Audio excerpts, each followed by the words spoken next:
Selamat malam yang di New York di Amerika, dan juga selamat pagi bagi Anda yang ada di Indonesia dan negara manapun menyaksikan program ini.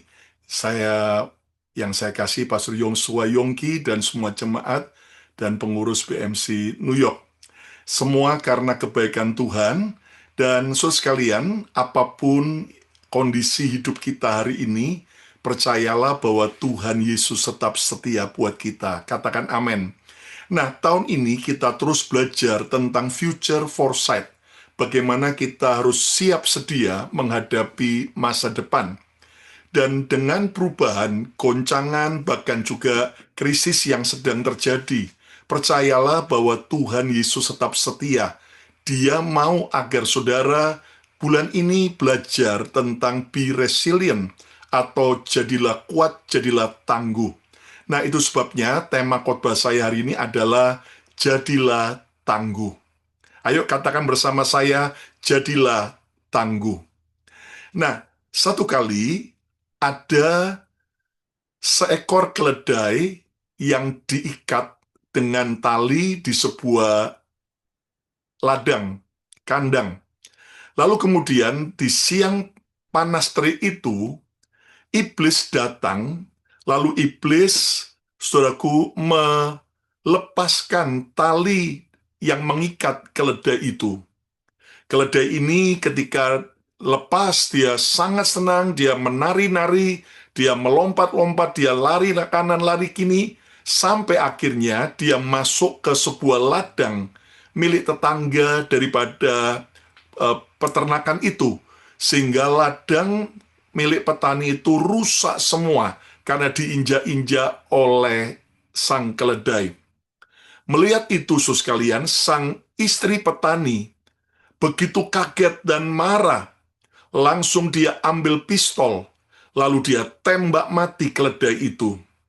Ketika keledai itu ditembak mati, maka ternyata, saudaraku, si pemilik keledai, yaitu si bapak yang adalah tetangganya, yang juga peternakan, begitu kaget.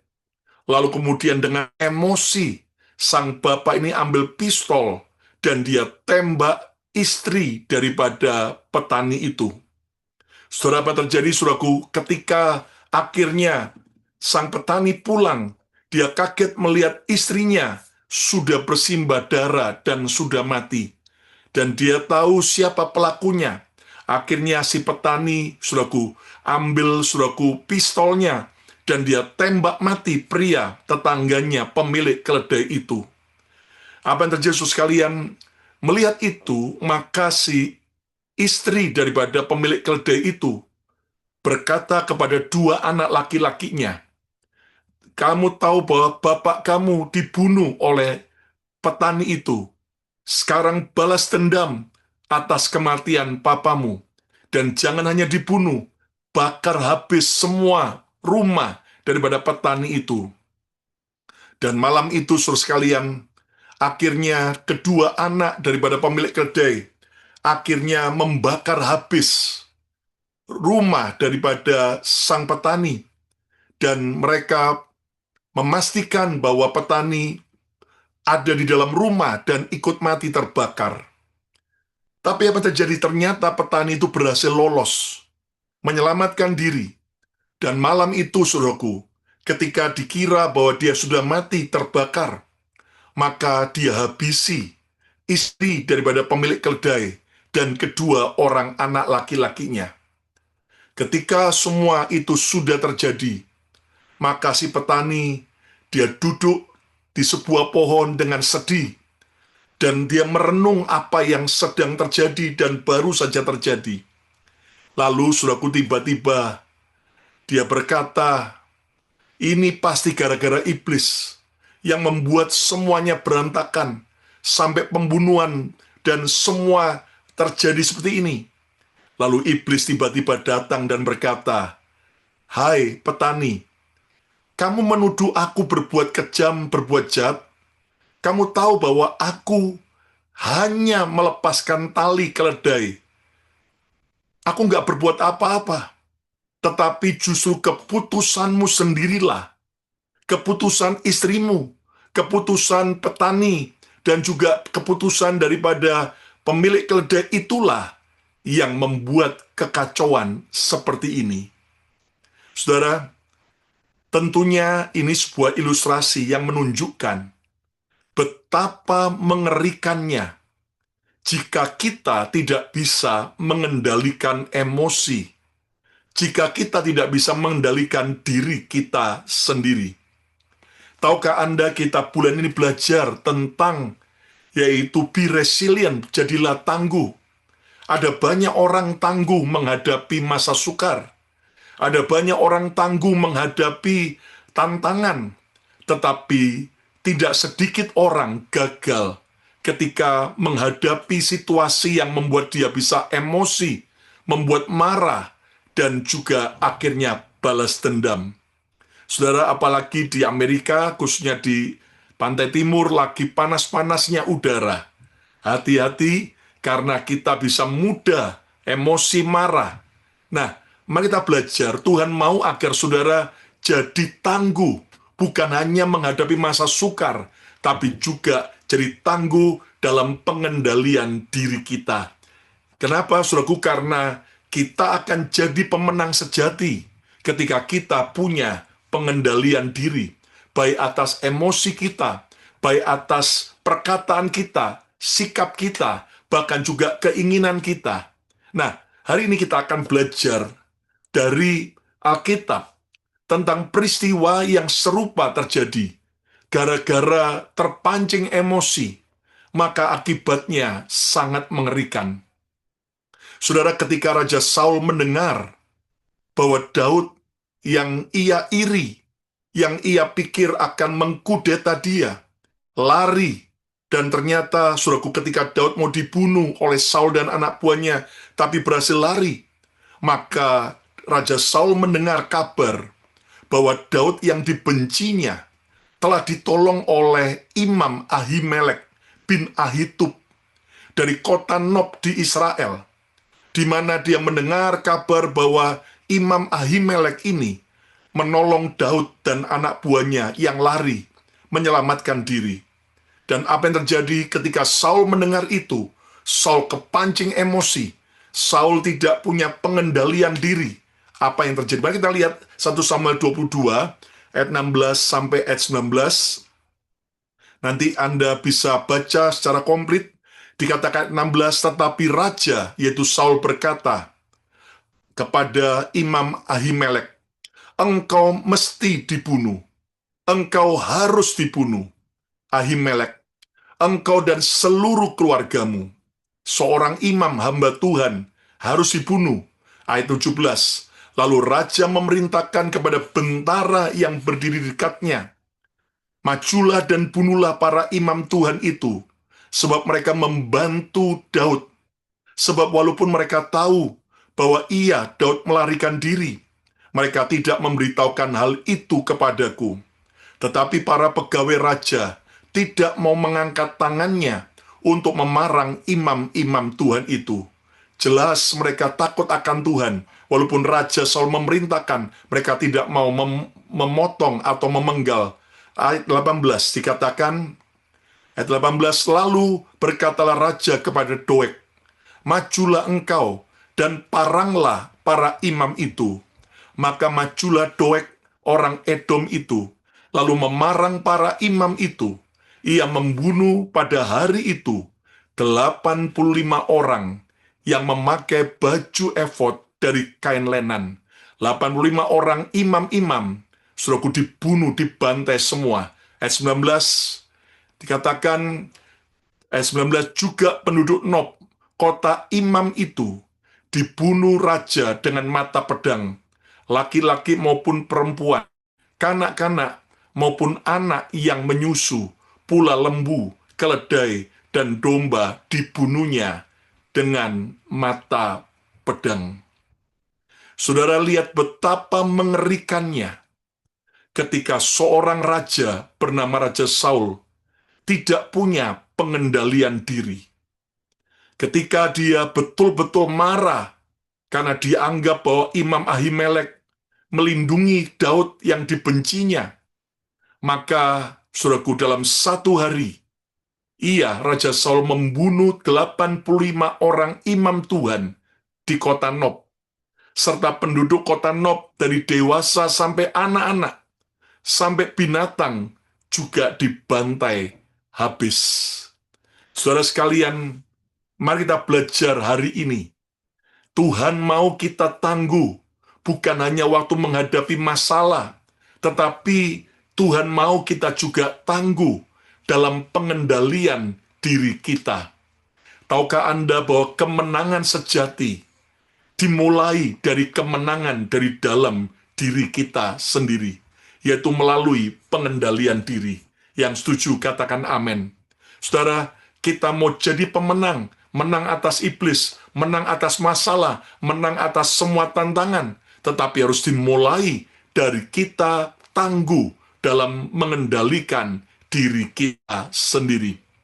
Nah, apa pelajaran penting yang kita harus lakukan supaya saudara tangguh dalam pengendalian diri? Saya mau tanya dulu, siapa saudara yang mau benar-benar tangguh dalam pengendalian diri?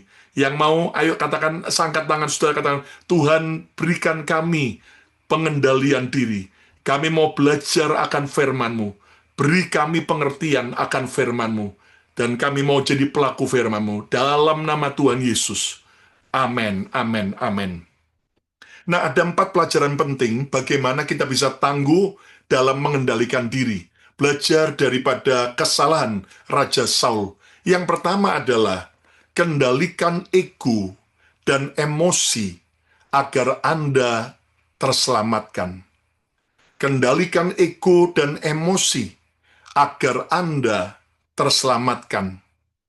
Saudara, kalau Anda baca secara komplit kisah bagaimana Raja Saul, saudaraku, ketika dia sudah emosi, bahkan dia sudah mau membunuh, tiba-tiba Imam Ahimelek, saudaraku, itu mencoba menjelaskan situasinya, bahwa dia jujur tidak tahu kalau Daud itu adalah sedang dalam pelarian, mau dikejar, mau dibunuh oleh Raja Saul, sehingga dia menolong, karena bukan hanya sekali Daud bertemu dengan Imam Ahimelek, tetapi sudah beberapa kali. Nah, saudaraku, sedihnya Raja Saul tidak mau mendengar penjelasan Imam Ahimelek, tetapi justru ia menuruti egonya, dia menuruti kemarahannya. Kita lihat 1 Samuel 22 ayat 14-16. Dikatakan 1 Samuel 22 ayat 14, lalu Ahimelek menjawab raja. Ini penjelasan imam ini. Tetapi siapakah di antara segala pegawaimu yang dapat dipercaya seperti Daud? Apalagi ia menantu raja dan kepala para pegawaimu dan dihormati dalam rumahmu. Ayat 15, bukan ini pertama kali aku menanyakan Allah bagi dia. Sekali-kali tidak.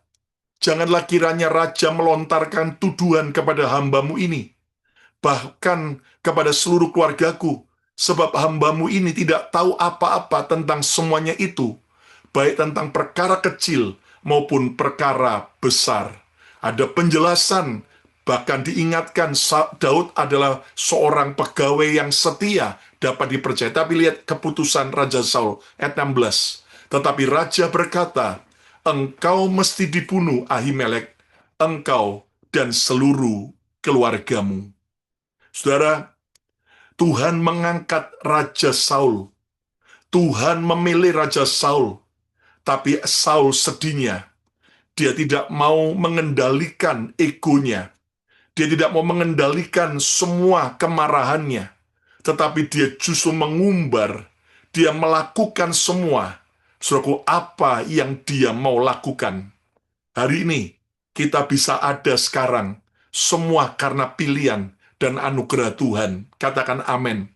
Nah, kendalikan ego dan emosi kita agar kita terselamatkan. Ayo coba katakan, saya mau terselamatkan. Ya, maka kita harus belajar mengendalikan ego dan juga, saudaraku, setiap keadaan kita. Jangan umbar. Ingat bahwa orang kuat bukanlah yang bisa mengalahkan musuh, tetapi yang bisa mengendalikan dirinya saat sedang marah. Hari ini, saudaraku, puji Tuhan kalau Anda jadi penyabar, tetapi jangan sampai tiba-tiba ketika ada trigger, hal-hal yang bisa membuat kita, ego kita merasa terhina, ego kita merasa direndahkan, langsung muncul sebuah sikap yang begitu mengerikan. Saudara, saya juga sadar bahwa ini juga yang harus saya perangi tiap hari. Setiap kita juga harus belajar, ya. Ada orang yang dengan mudah marah, tapi ada juga orang sepertinya tidak marah, tapi nyimpen di dalam, saudaraku. Itu juga lebih sadis daripada yang lain. Nah, ayo kita belajar. Kita harus kendalikan, ya. Jangan umbar kemarahan dan ego kita ketika kita sedang mengalami masa-masa yang tidak enak. Saudara, Saul sudah diingatkan. Saya percaya, sebelum seseorang jatuh, itu pasti Tuhan sayang. Tuhan kasih peringatan. Dan siapa tahu ini firman yang kita dengar hari ini merupakan peringatan Tuhan. Siapa tahu habis acara worship from home, mungkin besok saudara menghadapi orang-orang yang bisa memancing emosi, membuat Anda marah, tersinggung, ya. Atau mungkin, saudaraku, Anda akan menghadapi orang-orang yang buat gara-gara. Dan ayo kita belajar untuk kita bisa kendalikan ego dan emosi kita. Yang mau katakan amin. Saudara, saya percaya bahwa kemenangan sejati dimulai bukan dari luar, bukan di luar, tetapi dari dalam diri kita sendiri.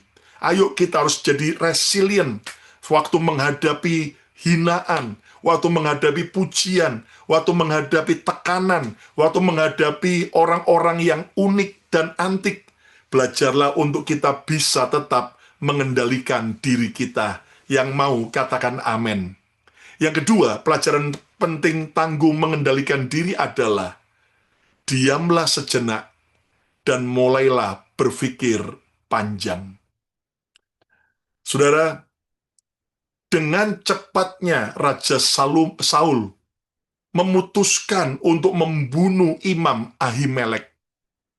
Dengan cepatnya Raja Saul memutuskan untuk membunuh keluarga Ahimelek dan semua penduduk dari kota Nob yang sebagian besar adalah hamba Tuhan. Saudara, yang kedua, diamlah sejenak dan mulailah berpikir panjang. Coba seandainya Raja Saul, dia mau diam sejenak, dan dia mau berpikir panjang tentang apa yang terjadi, dia akan terselamatkan. Tetapi sayangnya, Saul, saudaraku, tidak mau berdiam diri sejenak, tidak mau berpikir panjang, dan akibatnya sangat fatal. Istri saya, Pastor Shirley, seorang yang suka belajar bahasa, dan sudah beberapa lama ini, tiap hari dia belajar beberapa bahasa, bahasa Mandarin, bahasa, saudaraku, Ibrani, bahasa yang lain-lain, saudaraku, ya, bahasa Meksiko, ya, bahasa Spanish, saudaraku, dari Duolingo, ya, ada aplikasi Duolingo. Dan ternyata, setelah dia belajar beberapa bahasa, selesai lumayan lah, tapi satu bahasa yang dia menyerah, bahasa Ibrani. Kenapa? Karena tidak ada tutorial dalam bahasa Inggrisnya. Semua bahasa Ibrani dengan bahasa ya plungker-plungker kayak gitu dia nggak ngerti, saudara ya. Nah, tapi akhirnya dia mau terus tidak boleh, kita tambah tua nggak boleh berhenti berpikir, tapi cari challenge supaya kita nggak sampai jadi orang yang pelupa atau amnesia. Ya, memang kita harus amnesia terhadap semua kesalahan orang lain. Tapi ketika kita hutang sama orang lain, jangan pura-pura amnesia. Ya, jadi akhirnya dia bilang sama saya, wah ini di Duolingo gratis ada tutorial untuk belajar catur, chess. Papa bisa chess nggak? Saya bilang, oh ya bisa lah. Yang benar apa bisa? Oh betul. Sejago apa? Ya nggak terlalu jago lah saya bilang. Minimal dulu 17 Agustusan ya menang lah, ya dapat hadiah, ya saya bilang. Dan akhirnya dia belajar. Dia mulai belajar, oh tiap langkah demi langkah, tiap bidak-bidak catur tuh ada langkah-langkahnya. Oh iya. Dan akhirnya makin dalam saya bilang, oke, kamu belajar lagi, yaitu selain dari Duolingo, coba lihat dari YouTube. Itu para ahli-ahli chess, catur, ya, baik yang dari Rusia maupun dari Jepang, dan dia lihat, dan akhirnya dia ngomong gini, wah, main catur itu nggak cuma harus tahu tentang bagaimana langkah tiap bidak, tapi juga kita harus punya strategi. Saya bilang betul. Sehingga setiap langkah yang mau diambil itu harus dipikir sejenak. Dan tidak boleh gegabah. Dan ternyata setiap gerakan lawan pun juga kita harus mengerti. Karena setiap gerakan itu ada tujuannya mau apa. Dan kemana. Sehingga kita harus bisa membaca situasi. Bukan hanya langkah-langkah kita, tetapi juga lawan itu mau ngapain. Sehingga kita tidak sampai kalah dalam pertandingan. Dan akhirnya, waktu dia berkata begitu, saya bilang, benar juga. Hidup ini juga sama. Kita nggak boleh sembarangan dan dengan cepat sekali langsung bereaksi, berkata-kata, bertindak, mengambil keputusan. Seperti Raja Saul. Kita perlu, ya, diam dulu. Ya, berpikir panjang. Kenapa? Supaya kita tidak sampai salah langkah. Supaya kita tidak sampai terjebak kepada kekalahan. Dan kita harus waspada, karena musuh, setiap apa yang dikerjakan musuh, pasti mau menghancurkan dan mengalahkan kita. Saul sayangnya, dia tidak mau berpikir sejenak, apalagi dia tidak mau tanya Tuhan. Dia tidak mau berpikir panjang. Yakobus 1 ayat 19-20 mengatakan, mengajar kita. Yakobus 1 ayat 19 ayat 20-20 dikatakan, hai saudara-saudara yang kukasihi, ya, Yakobus 1 ayat 19-20, hai saudara-saudaraku yang kukasihi, ingatlah hal ini. Nggak boleh lupa, harus ingat. Ayo pegang kepala masing-masing, ingat terus ya. Ingat terus. Ayo baca sama-sama apa? Setiap orang hendaklah cepat untuk mendengar, tetapi lambat untuk berkata-kata, dan juga lambat untuk marah. Ya, ini firman bukan untuk orang lain, tapi untuk diri kita. Karena bersama saya harus lambat untuk marah. Ya, ayat 20 dikatakan apa? Ayat 20, sebab amarah manusia, next, ya, sebab amarah manusia tidak mengerjakan kebenaran di hadapan Allah. Artinya, saudaraku, tidak akan ada hal yang baik ketika kita meledak dalam kemarahan. Tidak ada yang benar di hadapan Allah. Ya, jadi mari kita belajar. Kita harus tegas, tetapi kita harus tetap bisa mengendalikan emosi kita. Makanya diam sejenak dan mulai berpikir panjang. Lebih baik kita menahan lidah kita 10 detik daripada kita menyesal 10 tahun. Inilah peribahasa Jepang. Saya ulangi lagi. Lebih baik menahan lidah 10 detik. Sudah mau emosi. Sudah mau ngetik sesuatu di sosial media. Di WhatsApp. Sudah mau telepon dan mau ngomong yang sadis. Karena kita tersinggung. Karena kita marah. Ingat baik-baik. Lebih baik menahan lidah 10 detik. Daripada menyesal 10 tahun. Bahkan seterusnya. Saudara ingat, tiap pagi, tiap malam sebelum tidur, waktu bangun tidur, kita pasti gosok gigi. Ya, semua Anda saya yakin gosok gigi. Ya, dan ketika kita sudah mengambil odol pasta gigi, lalu kita taruh di sikat gigi. Saya mau tanya dengan saudara, apakah Anda bisa mengembalikan odol yang sudah Anda taruh di sikat gigi ke dalam pasta giginya lagi? Bisa nggak? Wah, ya sulit. Ya bisa sih bisa, tapi belepotan semua. Kenapa? Karena begitu odol itu kita pencet dan keluarkan dari pasta giginya ke sikat gigi, maka sulit untuk kembali seperti semula. Perkataan kita juga sama. Apa yang kita lakukan juga sama. Sehingga apa yang kita lakukan seringkali, terutama perkataan kita, sulit untuk kita cabut lagi. Walaupun kita mungkin minta maaf, tapi mungkin sudah ada orang-orang yang terlukai oleh perkataan dan kalimat kita. Saudara, think before you speak. Berpikir sebelum kamu berkata-kata. Sebab apa yang sudah Anda ucapkan tidak bisa ditarik kembali. Hari ini, belajar diam sejenak dan kemudian berpikir panjang. Hadapkan kepada Tuhan. Yang ketiga, pelajaran penting tangguh mengendalikan diri. Mintalah pertolongan Tuhan dan orang lain di masa kritis. Mintalah pertolongan Tuhan, mintalah pertolongan orang lain di masa kritis. Raja Saul terbakar emosi atas laporan dari Doeg anak buahnya. Saudara, terkadang ada orang yang bicara sama kita, itu bisa mendinginkan suasana. Tapi ada juga yang justru mengompori, menyulut, ya, membakar. Nah, kita belajar dari Raja Saul ini, kesalahannya. Jangan sampai kita terbakar emosi, ya, atas perkataan orang lain.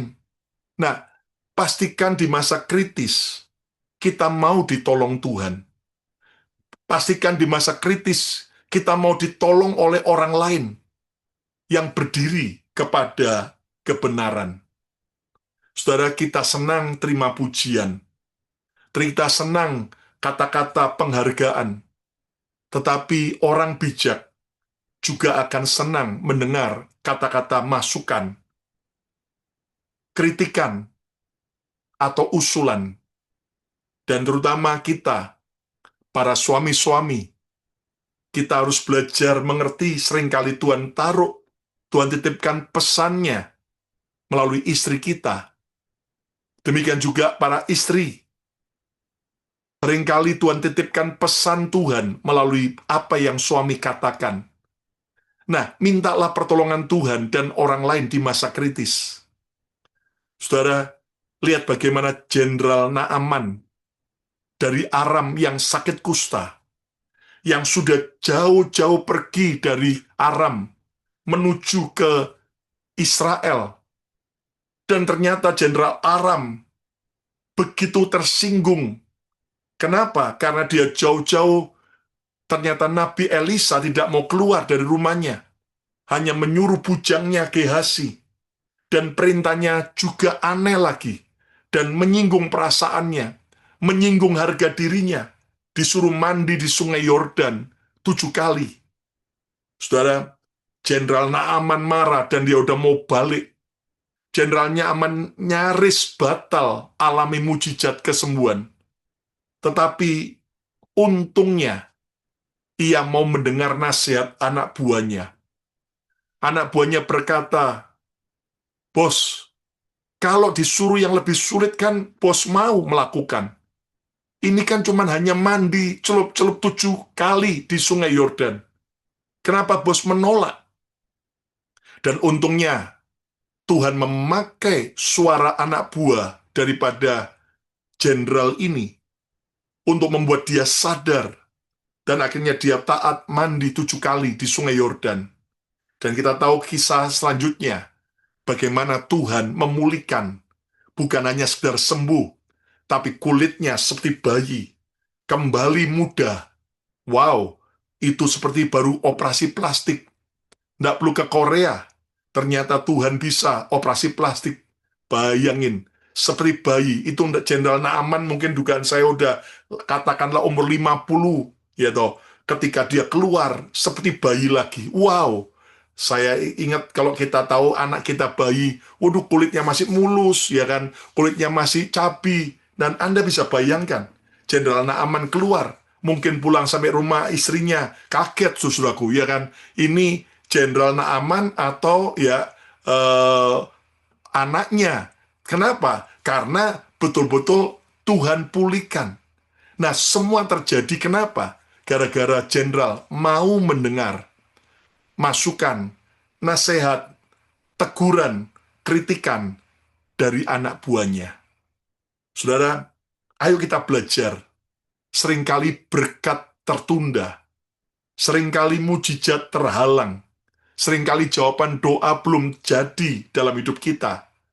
Gara-gara kita tidak mau mendengar apa yang Tuhan katakan, maupun apa yang orang-orang sekitar kita katakan. Jelas tidak semua nasihat, tidak semua masukan dari semua orang kita mau harus dengar. Tapi kita harus filter. Tetapi lihat Amsal 10 ayat 17 berkata, Amsal 10 dikatakan, siapa mengindahkan didikan menuju jalan kehidupan. Siapa yang mau menghargai didikan, teguran, justru ia menuju jalan kehidupan.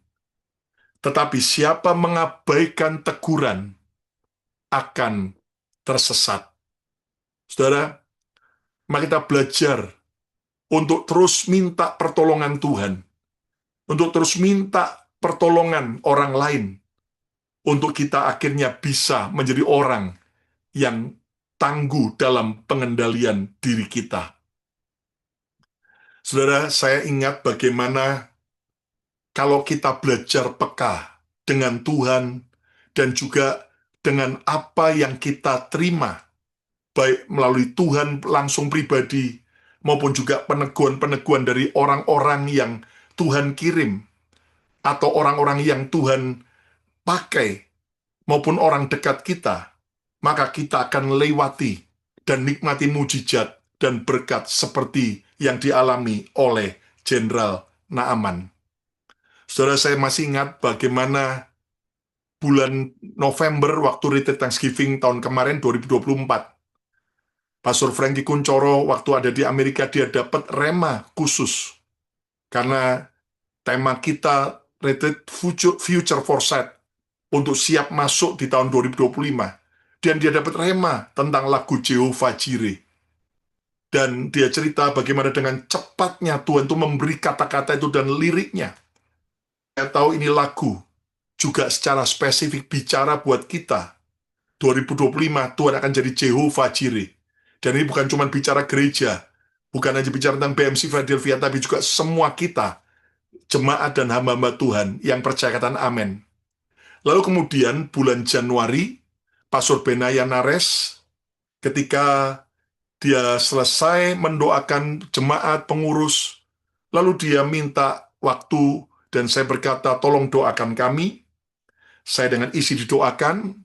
Saya tahu ada hal yang untuk pribadi, tapi juga ada hal yang untuk sesuatu pelayanan dan pekerjaan Tuhan.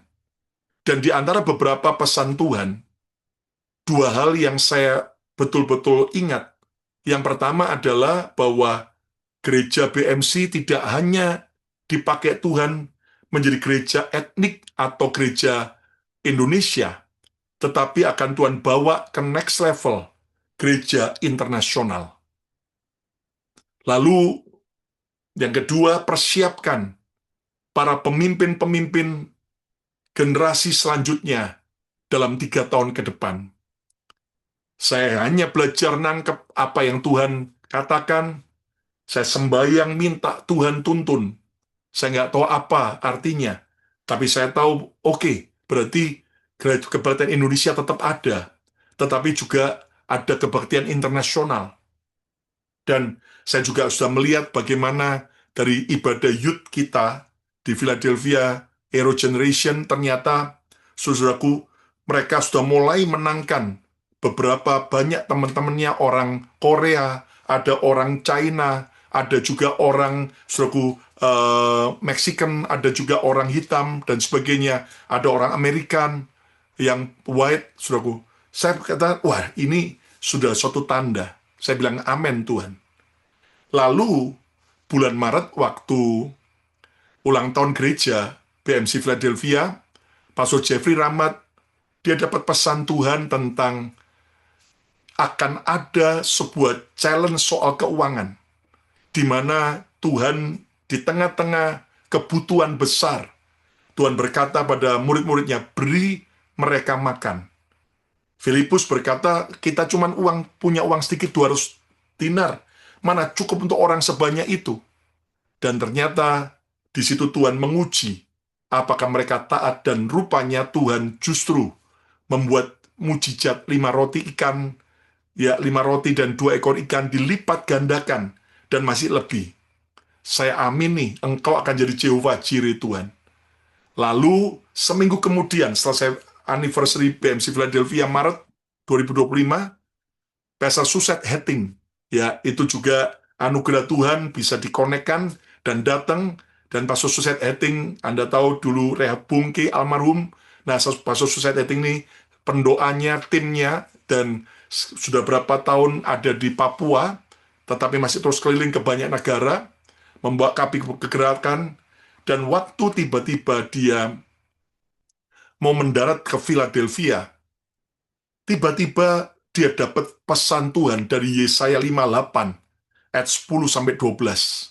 Intinya, jika kamu memberi makan kepada orang-orang yang membutuhkan, maka Tuhan akan membuat kamu ya mengalami pemulihan, bahkan juga engkau akan membangun reruntuhan yang berabad-abad dan juga memperbaiki tembok yang sudah berlubang bla bla bla bla. Itu Yesaya 58. Nah, waktu kemudian mendarat, untuk pertama kali langsung ketemu dengan saya dan istri, lalu kemudian kita makan, dan dia ngomong di meja makan, aku dapat pesan Tuhan Yesaya 58 ayat 10-12.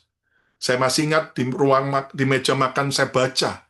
Waktu saya baca, lalu saya cerita, Pastor Suset, kemurahan Tuhan sejak pandemi 2020 sampai hari ini, kami tiap minggu memberi makan bagi orang-orang yang membutuhkan. Dia kaget, oh ya, dan singkatnya, aku tidak tahu tentang gerejamu. Selesai makan, saudaraku, besoknya dia minta diajak ke gereja untuk melihat. Dan saya lihatkan refrigerator, kulkas-kulkas komersial yang kita beli beberapa untuk persiapan makan-makanan yang harus di-frozen, dan sebagainya. Lalu dia berkata, dia doa lama di gereja, dan dia memberkati. Saya cuma amini saja. Nah, itu Maret, saudara. Nah, rupanya, saya nggak tahu apa yang Tuhan mau kerjakan. Pokoknya kita belajar minta pertolongan Tuhan, peka dengan Tuhan, peka dengan apa yang Tuhan kerjakan. Ada seorang realtor bulan April, ya, teman kita juga, dia ngomong, Pastor Lukas, ini ada gereja dijual di Jalan Broad Street sama dengan jalan gedung kita. Hanya beberapa blok. Kalau jalan kaki 10 menit, tapi di jalan besar juga. Dijual. Mau nggak lihat? Jujur saya dengan istri beberapa kali nggak tertarik, karena kita pikir bahwa ya ngapain apalagi di masa sulit seperti ini. Nah, singkat ceritanya, waktu kami lihat, saya dengan istri lihat, saya kaget. Biasanya istri saya itu paling rewel untuk ngambil loan atau tambahan hutang. Wah, dia paling nggak mau. Tapi waktu lihat gedung itu, dia langsung damai sejahtera. Dan langsung dia cinta, senang dengan gedung itu. Dan Anda tahu, saudaraku, singkatnya, gereja itu, ya, tahun 2017 beli gedung itu dengan jumlah yang dengan harga fantastis. Ya, saya nggak sebut angkanya di sini, tetapi, saudaraku, pokoknya cukup tinggi. Lalu, ternyata waktu pandemi 2020, ada banyak goncangan di gereja itu, sampai akhirnya 2024 gereja itu tutup. Dan 2024 gereja itu akhirnya dijual dengan harga lebih tinggi daripada waktu mereka beli. Tetapi nggak ada yang menawar setinggi itu. Nah, tapi karena mereka sudah tutup dan harus bayar mortgage terus, maka 2025 awal, ya sekitar Februari, Maret, mereka jual dengan harga didiskon, saudaraku.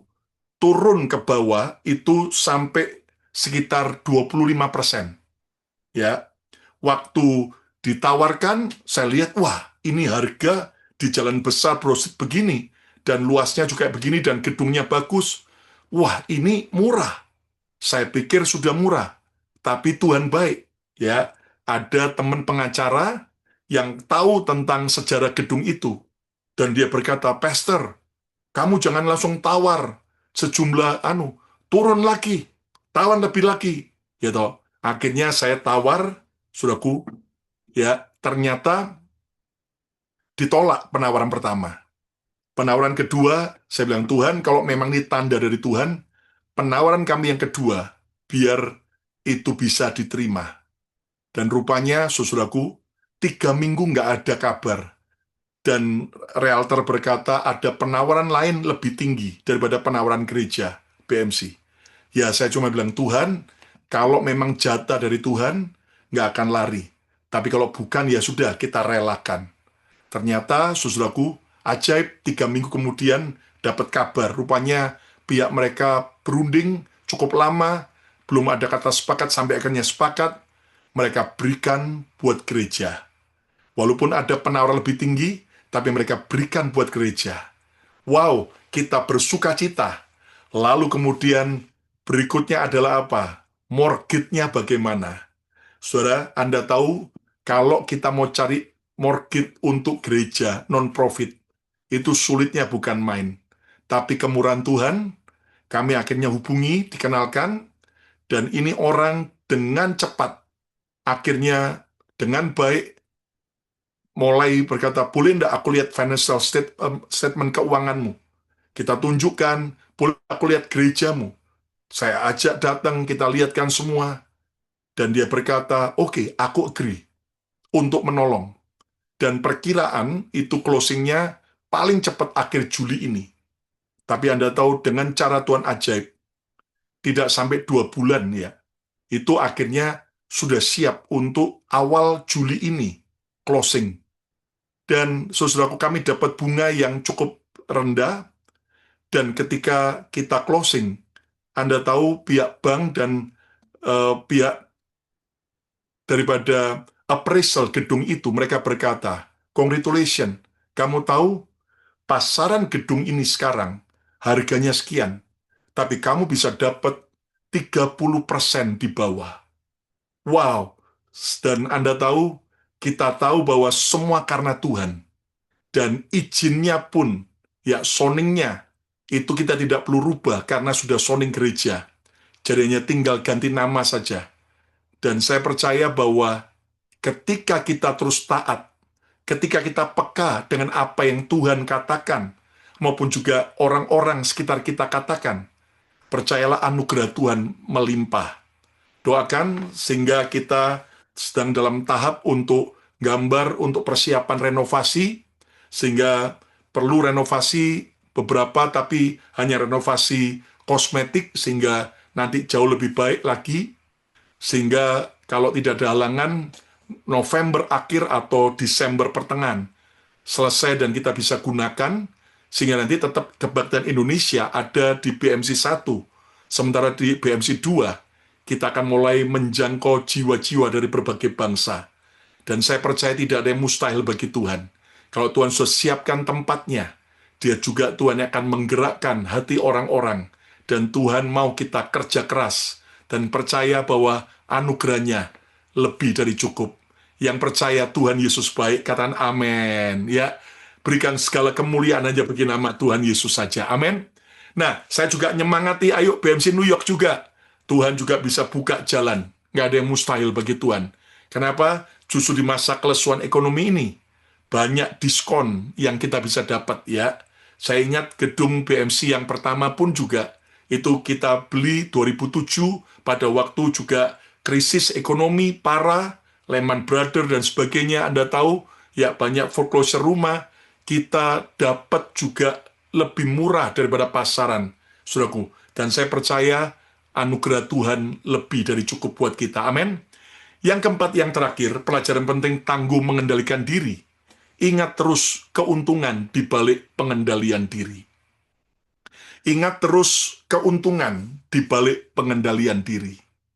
Saudara, daripada Anda kepancing untuk tidak mengendalikan diri, tapi terus ingatlah betapa beruntungnya kalau kita bisa punya self-control.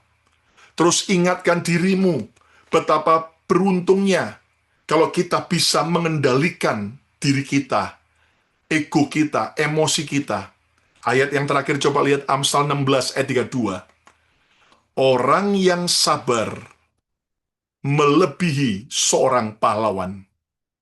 Orang yang menguasai dirinya melebihi orang yang merebut kota. Ayo baca sama-sama yuk, ulangi lagi. 2, 3. Orang yang sabar melebihi seorang pahlawan. Orang yang menguasai dirinya melebihi orang yang merebut kota. Aneh sekali ada kata 2 kali melebihi, melebihi.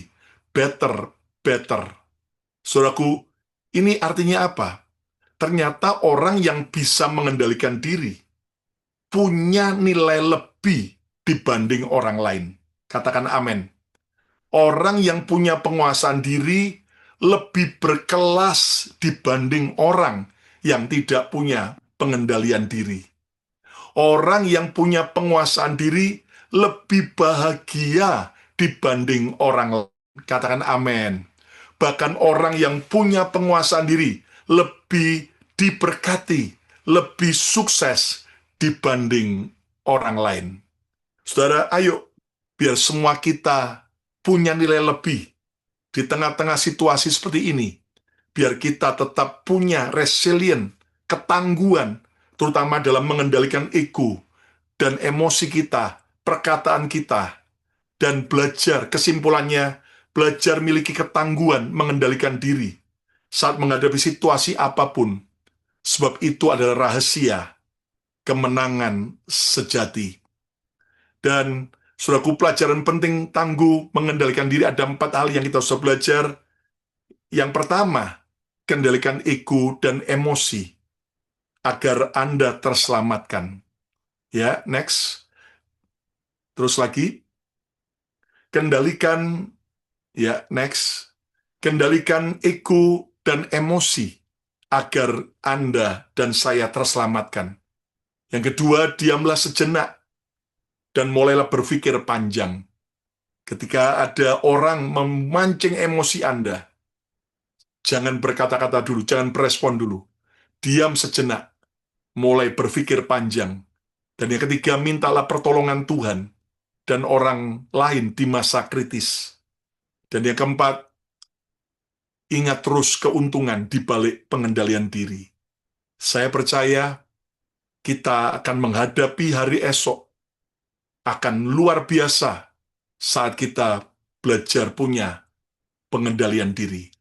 Yang mau hidup dalam ketangguhan dalam pengendalian diri, katakan amin. Sebelum kita terima pengurapan, ayo kita merendahkan diri kita. Kita datang kepada Tuhan. Hati yang hancur, Tuhan berkenan. Dan kami mau datang Tuhan. Kami mau sungguh-sungguh bertobat. Ampuni kalau selama ini kami tidak bisa mengendalikan diri kami. Ampuni kalau selama ini kami mudah respon salah ketika hadapi tekanan, hadapi orang-orang yang membuat kami bisa kepancing emosi Tuhan. Terima kasih Tuhan, kami datang kepadamu lebih lagi dengan hati yang mau bertobat, hati yang mau bertaat ya Tuhan. Engkau saudara memberikan, mengajar kami, agar kami punya ketangguhan, terutama dalam pengendalian diri kami Tuhan. Ampuni Tuhan kesalahan kami, dan biar mulai hari ini Tuhan kami mau belajar Tuhan, untuk kami bisa Tuhan, oh Tuhan mengendalikan ego dan emosi, agar kami terselamatkan dari tindakan dan kejatuhan. Tuhan kami mau diam sejenak dan mulai berpikir panjang. Bahkan kami minta pertolongan Tuhan dan orang lain di masa kritis. Dan kami mau ingat selalu betapa keuntungan besar di balik pengendalian diri. Tuhan jamah setiap kami. Tuhan pulihkan setiap kami. Baik apa yang akan terjadi ke depan Tuhan. Biar kami menghadapinya dengan pengendalian diri, baik keadaan yang baik maupun yang tidak baik, dan yang penuh dengan kebahagiaan maupun di saat Tuhan izinkan kami lewati proses pikul salib, biar kami tetap punya pengendalian diri. Dan sekarang Tuhan, kami minta pengurapan-Mu Tuhan. Dari tempat kami masing-masing, kami angkat tinggi-tinggi minyak pengurapan. Sekali lagi, kami tidak pernah memberhalakan minyak. Ini adalah minyak zaitun yang kami imani, Tuhan, menjadi minyak pengurapan-Mu. Dan Tuhan, kami minta Roh Kudus-Mu yang sanggup memberikan pada kami 9 buah-buah Roh Kudus, terutama Tuhan karunia atau buah roh pengendalian penguasaan diri. Sekarang kami minta Tuhan buah roh penguasaan diri, menguasai hati kami, menguasai pikiran kami, menguasai perkataan kami, menguasai sikap dan tingkah laku kami Tuhan. Dengan kuasa darah Yesus, cegah kami dari kejatuhan Tuhan, dari kesalahan Tuhan. Di dalam nama Tuhan Yesus, sekarang kami terima pengurapan Tuhan. Ayo sekarang urapi di dalam nama Tuhan Yesus. Kami terima pengurapan dari Tuhan, pengurapan yang memerdekakan kami, pengurapan yang membuat kami bisa, Tuhan, mengendalikan emosi dan Tuhan, pengendalian diri yang kuat atas semua dalam hidup kami. Berkati, anugerah-Mu menyertai, anugerah-Mu menyertai, anugerah-Mu menyertai. Sekarang saudara boleh urapi juga anggota keluarga saudara dalam nama Tuhan Yesus. Kuasa Tuhan dicurahkan, mujizat terjadi. Kami percaya kuasa-Mu dicurahkan Tuhan. Terima kasih Bapa, terima kasih, kami tahu Tuhan kemenangan terjadi, kemenangan terjadi. Biar kami tetap lewati masa-masa Tuhan, musim hidup ini Tuhan, bersama dengan Tuhan, dengan pengendalian diri kami, menang atas setiap dosa, atas setiap Tuhan goncangan apapun Tuhan, atas setiap tantangan. Kami juga berkati, berdoa untuk Pastor Yongki, kesehatan yang sempurna, untuk Bu Yongki Tuhan, juga untuk anak-anak semua Tuhan, anugerah-Mu menyertai juga untuk cucu. Terima kasih buat cucu yang Tuhan juga sudah berikan dalam kelahiran di Indonesia, Tuhan, anugerah-Mu menyertai. Juga untuk semua tim MC New York dan seluruh jemaat Tuhan. Dan kami berdoa biar gereja ini Tuhan terus bertumbuh dalam anugerah Tuhan. Dan kami membutuhkan tempat ibadah permanen Tuhan, khususnya untuk ibadah hari Minggu Tuhan. Kami berdoa dalam nama Yesus, biar Tuhan buka jalan. Tidak ada yang mustahil Tuhan. Anugerah-Mu menyertai Tuhan. Dan juga Tuhan, kami berdoa apapun pergumulan kami, Tuhan yang menolong dengan cara ajaib. Terima kasih Bapa, berkat Tuhan menyertai kami semua. Di dalam nama Tuhan Yesus. Haleluya. Amin, amin, amin, amin.